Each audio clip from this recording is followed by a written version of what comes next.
ওইভাবে নামাজ পড়ো যেই নামাজের মধ্যে আছে মনোযোগ, ওই নামাজ পড়ো যেই নামাজের মধ্যে আছে ভয়। তুমি নামাজটা পড়তে হবে এমন ভাবে বন্ধু, একজন নামাজে দাঁড়ালেন, বন্ধুরে আমার, নামাজে যখন তিনি দাঁড়ালেন, দাঁড়ানোর পরে তিনি বলতেছেন আমি নামাজটা এমন ভাবে পড়তে চাই। কিভাবে পড়ি? কই আমি নামাজটা এমন ভাবে পড়ি, যখন আমি নামাজে দাঁড়াই আমার কাছে মনে হয় আমি ফুলচেরাতের পোলের উপর দাঁড়িয়েছি। একটু যদি নড়বড় হয় আমি জাহান্নামে নিক্ষিপ্ত হব। তার মানে হলো আমি এতটাই মনোযোগের সাথে নামাজ পড়েছি যেন আমার নামাজটা বিন্দু পরিমাণ কোনো আংশিক ভাবে যেন অগ্রহণযোগ্য বলে আল্লাহর কাছে গৃহীত না হয়। তিনি বলতেছেন আমার কাছে মনে হয় রে এটা আমার জীবনের শেষ নামাজ। আমি এতটা ভয়, এতটা আতঙ্ক নিয়ে, এতটা তাকওয়া নিয়ে নামাজ পড়ি। আমার কাছে মনে হয় আমার পিছনে যেন আজরাইল দাঁড়িয়ে আছে, ডানে বামে সালাম ফিরাতে রে, আমার কাছে মনে হয় আমার প্রাণ পাখিটা কেড়ে নিয়ে যাবে। আমি যখন নামাজে দাঁড়াই আমার কাছে মনে হয় আমি যেন বাইতুল্লাহর সামনে দাঁড়িয়ে আছি।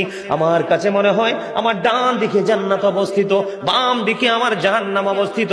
এমন তাকওয়া ভয় নিয়ে নামাজে দাঁড়াই, আর ওই নামাজের জন্যই রয়েছে বড় সফলতা। জোরে জোরে বলুন না সুবহানাল্লাহ, আর জোরে বলুন সুবহানাল্লাহ। বন্ধুরে আমার, নামাজ এতটা তাকওয়ার সাথে এতটা মূল্যায়ন করে নামাজটাকে পড়তে হবে। আমাদের একজন কিতাব গ্রন্থের প্রণেতার নাম শুনেছি ইমাম বুখারী। যিনি বুখারী শরীফ রচনা করেছেন, ইমাম বুখারীর নাম শুনছেন নিশ্চয় সবাই। মুসলমান ইমাম বুখারীর নাম শোনে নাই এমন কোন মুসলমান পৃথিবীতে নাই বন্ধু। ইমাম বুখারী এমন ভাবে তিনি নামাজ পড়তেন, উনি যখন নামাজে দাঁড়ালেন বিষাক্ত ভীমরুল তাকে কামড় দিল। কি দিল? বিষাক্ত ভীমরুল পোকা তাকে কামড় দিল বন্ধু। কামড় দেওয়ার দিয়ে কামড় কিন্তু দিতেছে, দিতে 10টা কামড় দিয়েছে, কিন্তু নামাজ শেষ হয় না। নামাজ শেষ করার পরে উনি ওনার ছাত্রকে একটা ডাক দিয়ে বললেন তুমি আমার পাঞ্জাবিটা উঠিয়ে দেখো আমার পিছনে কি আছে। এবার চাইয়া দেখলো বিষাক্ত ভীমরুল পোকা তাকে কামড় দিয়েছে। এবার ছাত্রটাকে ডাক দিয়ে বলল আপনি কেমন করে সহ্য করেছেন? আপনার এত বিষাক্ত পোকা 10টা কামড় দিয়েছে, তার 20 দাঁত আপনার পিঠের মধ্যে বসিয়ে দিয়েছে, আপনি কি অনুভব করতে পারেন না?